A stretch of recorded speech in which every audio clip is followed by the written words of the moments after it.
All right, I'm back at the shop. So today, while I was doing all the stuff down there, which I think I'll throw a time lapse on after of what I was doing, I had my guys, Kevin's probably specifically, he's good at this kind of stuff, organizing our irrigation truck. It's typically a nightmare in terms of just shit everywhere. You know, we start running into this situation where can't find anything, so we dig through the truck for 15 or 20 minutes wasting time, or we go and purchase things that we don't need. For instance, let's see if it's still over here. I mean, we rarely cut copper and brass lines. It's not there, of course, when I'm trying to show something. Let's see, not there. It's looking good. Either way, we're always buying crap we probably don't need or already have a ton of. Or oddball tools. It was right in turn the whole time. So we have 1, 2, 3, 4 of these cutters for brass and copper. We need one. We rarely do it, but it seems like when we do it, no one knew where the cutter is. We go buy one. It just, batteries. We have tons of batteries for putting in clocks and whatnot. So either way, you get it. We have 3 nipple extractors, 3 of them for one person, essentially. Just too much stuff. So hopefully this will help in terms of keeping everything organized. I know we have some heads in here, different sizes. Bed's looking a lot better. I think over here he has stuff labeled, just parts and everything labeled. Similarly here, down here, nozzles. So either way, no excuse to not keep things organized. So I think this will help a ton. One, in terms of just not wasting time in front of a house, searching for an oddball piece of PVC or coupling or whatever it may be. And then 2, not running to the store and buying crap we don't need. I mean, got 3 cutters right now, which those usually grow legs and walk away. So not the end of the world there, but either way, you get it. Some electrical stuff here, pump. So it's looking awesome though. I'm really pleased with that. That makes me sleep better at night. We also worked on some stuff outside. I think I posted a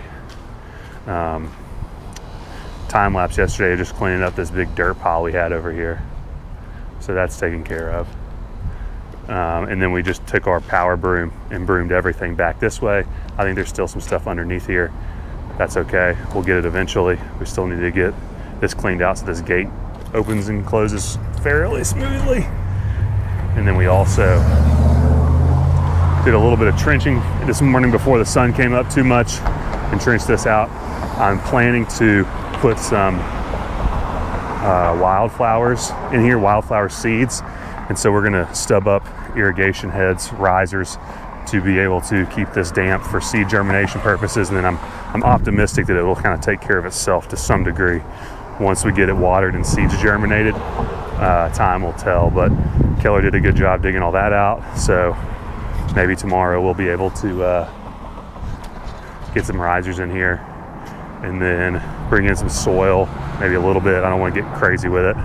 It's not really adding much value to my property. It would look nice though when people come down across this. It will be a statement, especially when the wildflowers start going. I think, trying to think of these names here. I know there's a seed mix. I used to have a bed at one of my houses. It was a pretty long one, and people were always amazed by it. And I really did nothing to it besides put the seed down, slightly prepare the soil properly, and then keep it watered, and it kind of just maintained itself. But there's the cone flower, which is blue. It's really pretty. I think Indian blankets, those are reddish orange. I'm colorblind, so it never helps. Those 2 always stood out. It seemed to just crush it in terms of how well they look. So if we can create kind of a mass planting around there, I think when people come underneath that bridge, it'll look really nice. This railroad stays really busy. I mean, those are huge pipes up there right now. I don't even know. I mean, it's hard to judge that, but 4-inch wide pipe. I don't know, it'd be pure speculation to say what that's being used for, but that is not small. Either way, kind of interesting. So for tomorrow, I need to call 2 people today that had reached out about some lawn treatment quotes. I also followed up with one lady acted like she wanted to get started. She was getting one other quote, but I think we were going to be beating the quote, and I would like to think our professionalism is a little bit better in terms of handling that stuff. So we'll see what we get tomorrow. Hopefully the guys can kind of finish cleaning this up, finish this truck off. Monty's out of town, so when he gets back, hopefully this is a moderate surprise, and hopefully he can keep it that way. Keller, who he went to high school with, when we were talking about how much of just a shit show this truck was, he said you should have seen his backpack in high school. So I have been there. I can't claim to be the most organized person to ever walk the face of the earth, but I know how hard it is to keep stuff organized, especially if it's not your default mindset to be ultra organized. But for that kind of stuff, we just have to stay organized. Anything over here that's interesting right now? I don't think so. Kevin was staging stuff here as we went through it, threw stuff away, condensed everything down. So either way, it's looking good. I'm sure I'll have one other thing today at some point. We'll see.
All right, I'm going to go through the exact kind of situation I was dealing with today. Essentially, the downspout, the drain tile collection point was over here.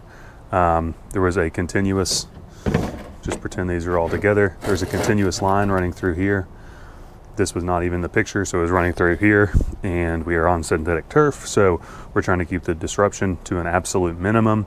So either way, I knew this was roughly 2.5 feet off the edge there. Dug that out, exposed this line straight from where we wanted it to be, and then basically started making cuts. Like I said, the objective was to keep the footprint as small as possible. So with that being said, I'm going to kind of shift this back. So essentially, I knew right here is where I wanted the T to be on top of this line. So from there, I was able to cut my pipe, this line, to know exactly where it was going to be. So basically cut this piece out, had the T sitting here, this was the cut, and then I just hammered that back in. Pretty easy. I'm now connected into this, to the expulsion point further this way, and I'm lined up perfectly. The hardest part is that now that I've made this cut, I have this basically set up here where I have line coming this way in this small gap. I think it's going to end up being like this small gap. You're trying to get this pipe into this gap here, and obviously you need the pipe to sit up to this bevel here, and similarly you need this bell end or female end to be able to sit in here. That way it's grassed in perfectly and there's no breaks in the line. However, everything is covered with dirt. You can't really pull this up. In a not perfect world, the easiest thing to do is just dig back, pull this up, lift it in, put the piece in here as it's all lifted, and set it back down. However, we're covered with dirt, so we're kind of handcuffed on what we can do. So there's a slight hack in the 4-inch pipe, drainage pipe world to be able to solve this. So essentially what you would want to do is, once you have your fixed points, this pipe just happens to be cut to the right height, to the right length for this small little demo here. Say this is the right piece here. So Obviously you want this to be as small as possible on this end so that you're not able, because if you're trying to torque it back in here, you're handicapped. You can't really do that at all. So what I ended up doing was, this was fixed. I ended up just turning this. So this was out of the way to free up as much space on this side. So now I'm trying to fix this, get this slipped in here on this corner, and I'm trying to push it in. However, in this case, I'm hitting this and it's really difficult. So you end up having to like cut grooves in this to be able to fit this lip around it. And then once you do, obviously too, you're wanting this to slip in and then sit here perfectly. So you need to go in and then back, which is tough. So in this case, that's why these longer bells, if you compare them to the size of each other, this one's sitting in, I don't know, call it 2 inches in. This actually has room to sit in 4 inches. So with that being said, what I ended up doing was I was able to slip this in over the top of it just by pushing it in, contorting it. Like I said, I kind of cut back a little bit on the sides here, cut little slits in this. That way this little piece I can wrap it around there and get this piece in. I was able to push it in, and I was sitting something. Let's see if I can do this quickly. Maybe. Come on, there we go. So at that point, it was all the way in. However, now I'm sitting with this basically right here where it's like, that's great, it's all lined up. However, there's a gap here. So it's really not serving much of a purpose. I still had dirt. We'll use this turf in all circumstances. Basically, dirt was from here in. So there's really no way I can hammer on this at all. So I was having to shift it by hand, which of course, like right now, it's very difficult. Once you get this seal on here, whether it be there's moisture on it or dirt, it becomes very difficult. So in my case, I ended up using some, that'll actually turn, but that's obviously not a realistic, I can't pick this up and turn them. So I ended up using some all-purpose oil, which I think I have it. Yeah, there it is. And because I had that all-purpose oil, I was able to slide it a lot easier than I almost surprised myself how easy I slid it. So before I even started sliding it on, I just put it all in that bell end, wrapped it around. Similar here, I wiped as much of the grit off as possible. As you're doing the work, I mean, it's brutal. It's trying to keep everything clean.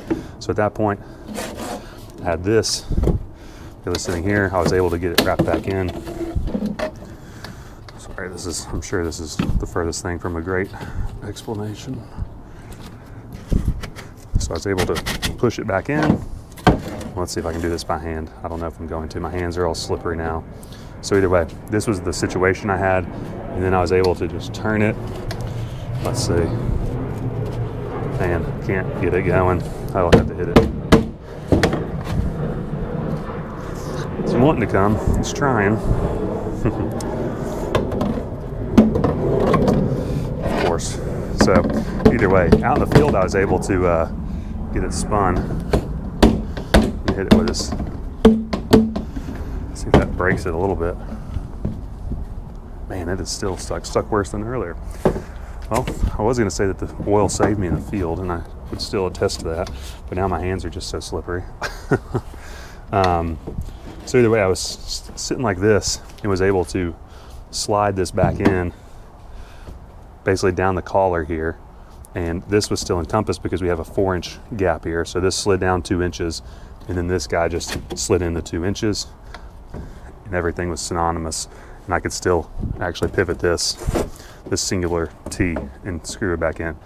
Not sure how good of an explanation that was, but long story short, just know you have this extra gap here this extra 2 inches here on these bell ends of your 4-inch drain pipe, and that'll allow you to get yourself in much tighter spaces as long as you're creating as much room as possible to torque and push stuff in. It's still not going to be easy by any means, but it's much better than having to excavate an extra 6 or 7 feet or however much back.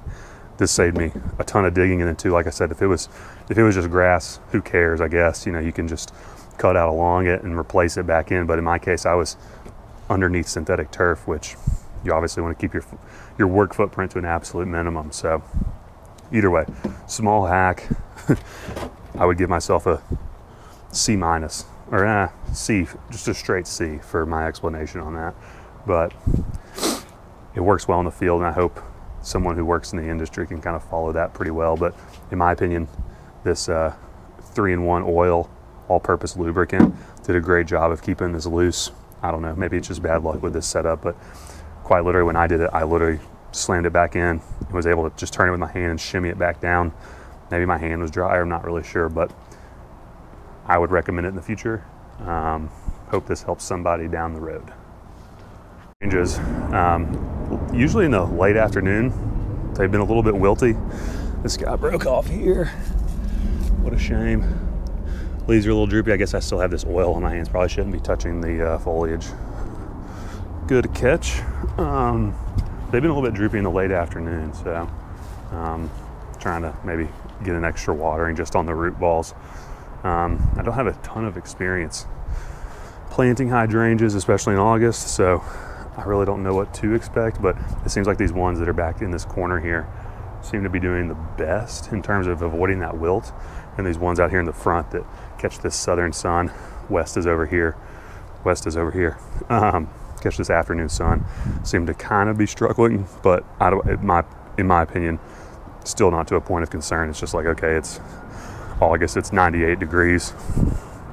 They're not catching direct sun, so that's great, but I think they're going to stress for at least a month or so when it is wet like that. So we'll keep an eye on them, but I think things are progressing fairly well, and we will make sure they're all pruned properly and whatnot as the year goes on.